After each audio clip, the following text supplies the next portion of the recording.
હું તને જીવતો નહીં છોડું.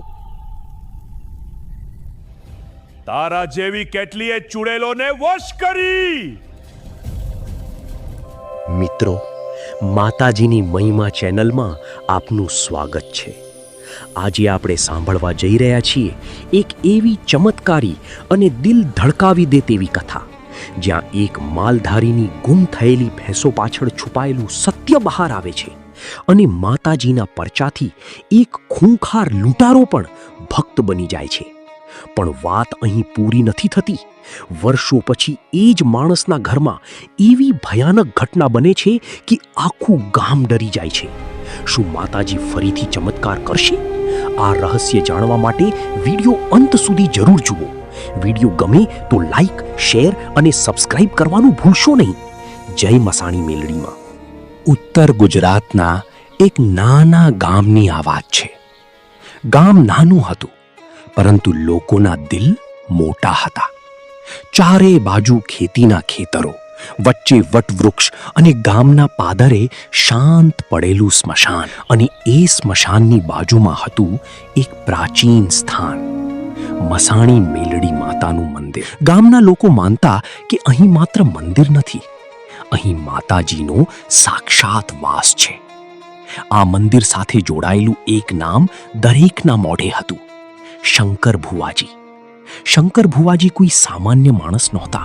તેઓ માતાજીના એવા ભક્ત હતા કે લોકો કહેતા, માતાજી તેમની સાથે વેણે વાતો કરે છે.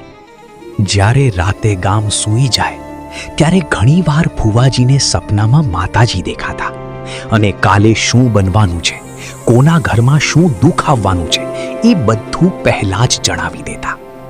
સવાર થાય અને જો કોઈ દુઃખી માણસ ભુવાજીના દ્વારે આવે તો ભુવાજી માતાજીને યાદ કરીને, આંખો બંધ કરીને તેના દુઃખનું મૂળ જાણી લેતા અને પછી માતાજીના આશીર્વાદથી તેનું દુઃખ દૂર કરી દેતા. એટલા માટે માત્ર ગામમાં જ નહીં, આસપાસના બધા પંથકમાંથી લોકો અહીં આવતા. કોઈ રડતો આવતો અને હસતો પાછો જતો, કોઈ ખાલી હાથ આવતો અને આશા લઈને જતો. આમ વર્ષો સુધી શંકર ભુવાજી લોકોના દુઃખ દૂર કરતા રહ્યા અને મસાણી મેલડી માતાનો પરચા આખા વિસ્તારમાં ફેલાતા ગયા. એક દિવસ બપોરનો સમય હતો. સૂરજ આકાશમાં તપતો હતો. ગામના લોકો પોતાના કામમાં વ્યસ્ત હતા. એ જ સમયે ગામના પાદરે એક માલધારી દોડતો દોડતો આવ્યો. તેના કપડાં ધૂળથી ભરાયેલા હતા. ચહેરા પર ભય અને દુઃખ સ્પષ્ટ દેખાતું હતું. તે રડતો રડતો લોકોને પૂછવા લાગ્યો, ભાઈ, શંકર ભુવાજી ક્યાં મળશે? મારે તેમને મળવું છે. મને બહુ મોટું દુઃખ આવ્યું છે. ગામના લોકો તેને જોઈને સમજી ગયા કે વાત કંઈક ગંભીર છે. એક વૃદ્ધ માણસે કહ્યું, બેટા, ગામના પાદરે સ્મશાનની બાજુમાં મસાણી મેલડીનું મંદિર છે. ત્યાં જ શંકર ભુવાજી મળશે. માલધારી એક ક્ષણ પણ રોકાયો નહીં. તે તરત જ ત્યાં દોડતો ગયો. મંદિરની પાસે પહોંચતા જ એક અજીબ શાંતિ અનુભવાતી હતી. હવામાં ધૂપની સુગંધ હતી. પાંદડા ધીમે ધીમે હલતા હતા. શંકર ભુવાજી મંદિરના આગળ બેસીને માતાજીનું સ્મરણ કરી રહ્યા હતા. માલધારી તેમને જોઈને સીધો તેમના પગે પડી ગયો. રડતા રડતા બોલ્યો, ભુવાજી, મને બચાવો, મારું બધું લૂંટાઈ ગયું. શંકર ભુવાજીએ તેને ઊભો કર્યો અને શાંત અવાજમાં કહ્યું, તમે માલધારી થઈને આ રીતે રડો છો? કહો, શું દુઃખ છે? માલધારી આંખોમાં આંસુ લઈને બોલ્યો, હું મારા ભેંસો લઈને વગડામાં ગયો હતો. વડના ઝાડ નીચે બેસીને ભાથું જમતો હતો અને ભેંસું જંગલમાં ચરી રહી હતી. તેનો અવાજ કંપી રહ્યો હતો. જ્યારે હું ઊભો થઈને ભેંસો જોવા ગયો ત્યારે એક પણ ભેંસ દેખાઈ નહીં. બધી ગાયબ થઈ ગઈ. આ સાંભળીને ભુવાજી થોડું શાંત રહ્યા. પછી તેમણે કહ્યું, તમે ચિંતા ના કરો, પહેલા બેસો, પાણી પીવો, હું માતાજીને પૂછીને આવું. માલધારી આશાથી તેમની તરફ જોવા લાગ્યો. શંકર ભુવાજી ધીમે ધીમે મંદિરની અંદર ગયા. તેમણે આંખો બંધ કરી, હાથ જોડ્યા, ધીમે બોલ્યા, હે મસાણી મેલડીમાં, આ માલધારી રડતો આવ્યો છે, એને હસતો મોકલવો છે. કહો તેની ભેંસો ક્યાં છે? થોડી ક્ષણ માટે સંપૂર્ણ શાંતિ છવાઈ ગઈ. પછી ભુવાજીના મનમાં માતાજીનો અવાજ સંભળાયો. ભેંસો ખોવાઈ નથી, પણ ચોરી થઈ છે. ભુવાજીના ચહેરા પર ગંભીરતા આવી. માતાજીનો અવાજ આગળ બોલ્યો, બાજુના ગામમાં કાળુ નામનો લૂંટારો છે. તે ભેંસો ચોરીને લઈ ગયો છે અને જંગલ પાસેના ખેતરમાં બાંધી છે. માલધારી એકલો જઈ નહીં શકે. તમે તેની સાથે જજો. હું તમારી સાથે જ છું. ભુવાજીએ આંખો ખોલી. તેમના ચહેરા પર માતાજી પરનો અડગ વિશ્વાસ દેખાતો હતો. બહાર આવીને તેમણે માલધારીને કહ્યું, તમારી ભેંસો ખોવાઈ નથી, ચોરી થઈ છે. માલધારી ચોંકી ગયો. કોણે ચોરી કરી? તેણે પૂછ્યું. ભુવાજીએ કહ્યું, બાજુના ગામનો કાળુ લૂંટારો, અને ભેંસો જંગલ પાસેના ખેતરમાં બાંધી છે. આ સાંભળતા જ માલધારી ડરી ગયો. ભુવાજી, એ તો બહુ ખતરનાક માણસ છે.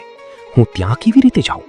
ભુવાજી શાંતિથી બોલ્યા, ડરશો નહીં, હું તમારી સાથે આવું છું, અને મસાણી મેલડી માં આપણા સાથે છે.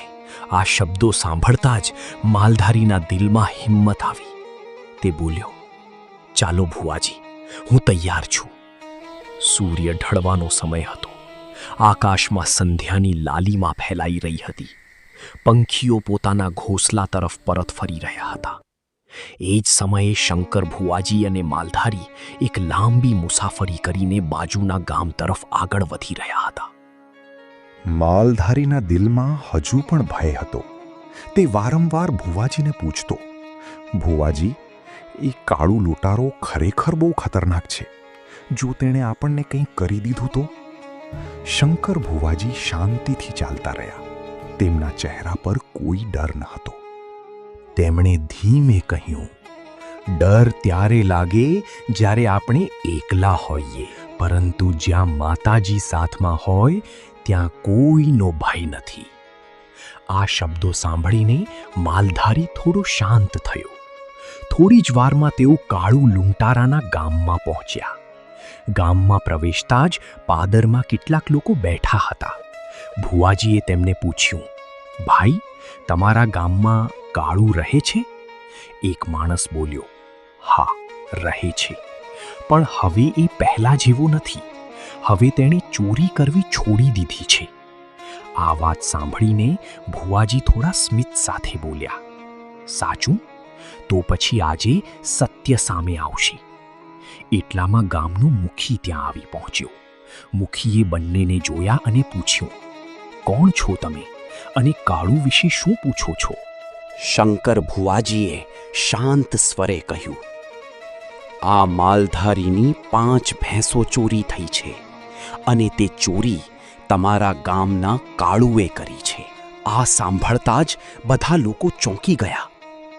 મુખી બોલ્યો, ના ભાઈ, કાળુ હવે સુધરી ગયો છે, એવો કામ હવે નથી કરતો. માલધારી ધીમેથી બોલ્યો, મુખીજી, ખાતરી કરવામાં શું જાય છે? જો સત્ય હશે તો બહાર આવી જશે. મુખી થોડો વિચારમાં પડ્યો. પછી બોલ્યો, હા, વાત સાચી છે. માલધારી માટે તો એની ભેંસો જ જીવન હોય છે. ચાલો તપાસ કરી લઈએ. બધા લોકો ભેગા થઈને કાળુના ઘરે પહોંચ્યા. કાળુ લૂંટારો ઘરની બહાર ઊભો હતો. તેને આટલા બધા લોકો જોઈને આશ્ચર્ય થયું. મુખીએ સીધો પ્રશ્ન કર્યો, કાળુ, સાચું કહેજે, શું તું કોઈની ભેંસો ચોરીને લાવ્યો છે? કાળુ થોડું હસ્યો અને બોલ્યો, મુખીજી, તમે તો જાણો છો, હું ક્યારનો ચોરીનો ધંધો છોડી દીધો છે. હું કંઈ પણ ચોરી નથી કરી. આ સાંભળતા જ માલધારી બોલ્યો, ભાઈ, સાચું બોલો, આ શંકર ભુવાજી છે. મસાણી મેલડી માતાજી તેમની સાથે વેણે વાત કરે છે. પરંતુ કાળુ હજુ પણ અડગ રહ્યો. તે બોલ્યો, મારે કોઈનો ડર નથી. મેં કંઈ ચોરી જ નથી કરી. આ વખતે શંકર ભુવાજી આગળ આવ્યા. તેમણે કાળુની આંખોમાં જોઈને ધીમે કહ્યું, ભાઈ, સત્ય છુપાતું નથી. થોડી ક્ષણ માટે શાંતિ છવાઈ ગઈ. પછી ભુવાજી બોલ્યા, 5 ભેંસો જંગલ પાસેના ખેતરમાં બાંધી છે. કાળુના ચહેરા પર આશ્ચર્ય છવાઈ ગયું. પણ ભુવાજી અહીં અટક્યા નહીં. તેમણે આગળ કહ્યું, અને તે ભેંસોની 5 સાંકળો તારા ઘરના દરવાજાના ડાબા ખૂણામાં એક ડબ્બામાં રાખેલી છે. આ શબ્દો સાંભળતા જ કાળુના પગ નીચેથી જમીન સરકી ગઈ. તેનું શરીર કંપવા લાગ્યું. આંખોમાં ભય સ્પષ્ટ દેખાતો હતો. તે ધીમે ધીમે આગળ આવ્યો અને ભુવાજીના પગે પડી ગયો. મને માફ કરો ભુવાજી, હું ખોટું બોલતો હતો. ગામના બધા લોકો આશ્ચર્યમાં પડી ગયા. કાળુ રડતા રડતા બોલ્યો, મેં ઘણા ભુવા જોયા, ઘણા દેવોના નામ સાંભળ્યા, પણ આજે પહેલી વાર સાચા માતાજીના ભક્તને જોયા. તે હાથ જોડીને બોલ્યો, હું મારી ભૂલ સ્વીકારું છું. હું ભેંસો પાછી આપું છું અને આજથી ચોરી ક્યારેય નહીં કરું. બધા લોકો કાળુ સાથે જંગલ પાસેના ખેતરમાં ગયા. ત્યાં ખરેખર 5 ભેંસો બાંધેલી હતી. માલધારી પોતાની ભેંસોને જોઈને ખુશીથી રડી પડ્યો. તે ભુવાજીના પગે પડી ગયો. ભુવાજી, તમે મારું જીવન બચાવી દીધું. શંકર ભુવાજી શાંત સ્વરે બોલ્યા, મારો નહીં, માતાજીનો આભાર માન. તે દિવસ પછી માલધારી દર મહિને બીજના દિવસે તે મસાણી મેલડી માતાના મંદિરે દર્શન કરવા જતો. કાળુનું જીવન પણ સંપૂર્ણ બદલાઈ ગયું. તે સાચે જ તે દિવસ પછી ચોરીનો રસ્તો છોડીને સારો માણસ બની ગયો. ગામમાં લોકો કહેવા લાગ્યા, આ છે મસાણી મેલડી માતાનો પરચો. પરંતુ સમય હંમેશા એક સરખો નથી રહેતો. 5 વર્ષ વીતી ગયા. સમયે બધું બદલાવી દીધું હતું. કાળુ, જે ક્યારેક ગામનો ખૂંખાર લૂંટારો હતો, હવે એક ઈમાનદાર અને ભક્તિભર્યો માણસ બની ગયો હતો. તે રોજ સવારે ઉઠીને માતાજીને નમન કરતો અને દર મહિને બીજના દિવસે મસાણી મેલડી માતાના મંદિરે જઈને દીવો કરતો. ગામના લોકો હવે તેને સન્માનથી જોતા હતા. પરંતુ કહેવામાં આવે છે કે જ્યારે માણસનું જીવન સીધા રસ્તે ચાલે છે, ત્યારે ક્યારેક તેની શ્રદ્ધાની પરીક્ષા પણ લેવાય છે. 5 વર્ષ પછી એક દિવસ કાળુનો એકનો એક દીકરો જંગલમાં લાકડા લેવા ગયો. સાંજ પડતા તે ઘરે પાછો આવ્યો. પરંતુ આજે કંઈક બદલાઈ ગયું હતું. તેની આંખોમાં અજાણી આગ હતી અને વર્તન તો જાણે કોઈ બીજું જ શક્તિ તેને ચલાવી રહી હોય એવું. ઘરમાં પ્રવેશતા જ તેણે ખાવા પીવાનું ઢોળી નાખ્યું, માટલા ફોડી નાખ્યા, કપડાં ફાડી નાખ્યા અને જે હાથમાં આવે તે લઈને ઘરના અને ગામના લોકો પર તૂટી પડ્યો. તેની માતા ડરી ગઈ. આંખોમાં આંસુ લઈને બોલી ઉઠી, આપણે જે પાપ કર્યા છે તેની સજા હવે આપણી સામે ઊભી છે. કોઈની હાય લાગી છે આપણા દીકરાને. પરંતુ કાળુ પોતાના અહંકારમાં એ વાત માનવા તૈયાર નહોતો. દિવસો પસાર થતા ગયા અને દીકરાની હાલત વધારે ખરાબ થતી ગઈ. તેણે ખાવાનું છોડી દીધું, બોલવાનું બંધ કરી દીધું અને જે કોઈ નજીક આવે તેને મારવા દોડતો.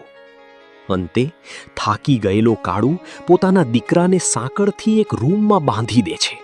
તે ગામના અને આજુબાજુના અનેક ભુવાઓને બોલાવે છે, વળગાળ વળાવે છે, પરંતુ કોઈ પણ તેનો દીકરો સાજો કરી શકતું નથી.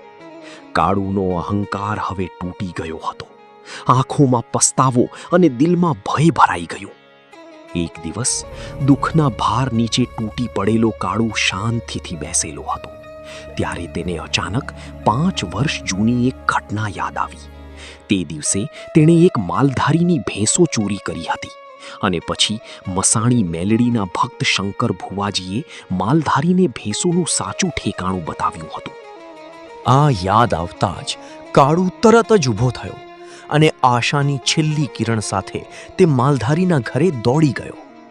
માલધારીએ કાળુને જોયો અને કહ્યું, ભાઈ, મેં તમને ક્યાંક જોયેલા છે. કાળુ રડતા રડતા બોલ્યો, હું એ જ પાપી માણસ છું જેમણે તમારી ભેંસો ચોરી કરી હતી. આજે હું મારી ભૂલનો ભોગ ભોગવી રહ્યો છું. મારો દીકરો મરણ પથારીએ છે. મને શંકર ભુવાજી પાસે લઈ જાઓ, મારી મદદ કરો. માલધારીએ તેની પીડા જોઈ અને તેને આશ્વાસન આપ્યું. ચિંતા ના કરો ભાઈ, માતાજી પર વિશ્વાસ રાખો, હું તમને લઈ જાઉં છું. બંને મળીને શંકર ભુવાજીના ઘરે પહોંચ્યા. શંકર ભુવાજીને જોયા જ કાળુ તેમના પગે પડી ગયો. આંખોમાંથી આંસુઓ ધોધમાર વહેતા હતા.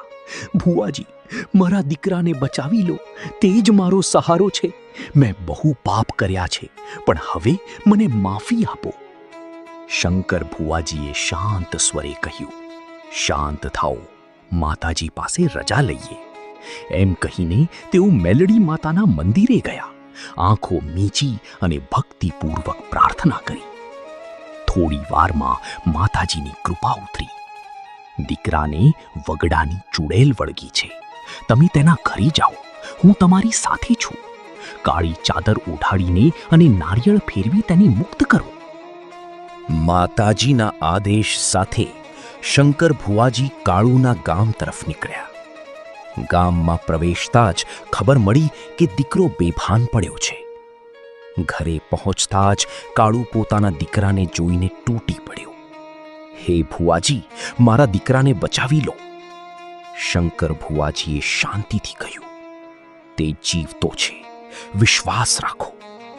તેમણે માતાજીનું નામ લઈને પાણી છાંટ્યું. અચાનક દીકરો ઊભો થયો. દાંત કટકટાવતો અને ભયાનક હાસ્ય કરતો બોલ્યો, તું મને કાઢી શકશે નહીં.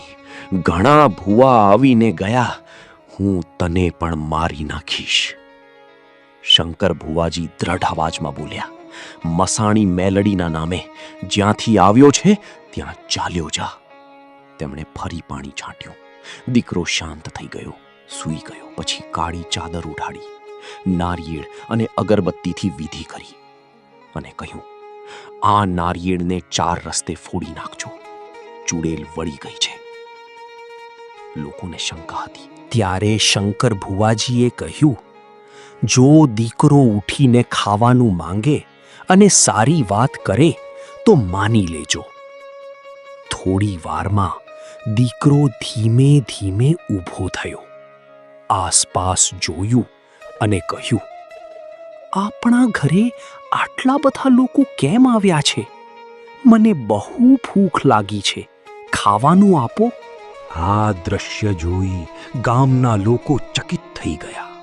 કાળુની આંખોમાંથી આંસુ વહેવા લાગ્યા. પરંતુ આ વખતે એ દુઃખના નહીં, પણ આનંદ અને પસ્તાવાના હતા. તે દિવસે કાળુ લૂંટારો બદલાઈ ગયો. તે મસાણી મેલડીનો ભક્ત બની ગયો. દર મહિને બીજના દિવસે મંદિરે જતો અને પોતાના જીવનને ભક્તિમાં સમર્પિત કરી દીધું. આ કથા આપણને શીખવે છે, પાપનો હિસાબ એક દિવસ જરૂર ચૂકવવો પડે છે. સચ્ચી શ્રદ્ધા અને પસ્તાવો હોય તો માતાજી હંમેશા માર્ગ બતાવે છે. અને સૌથી મોટી વાત, બદલાવ શક્ય છે જો દિલથી ઈચ્છા હોય. જય મસાણી મેલડી માં.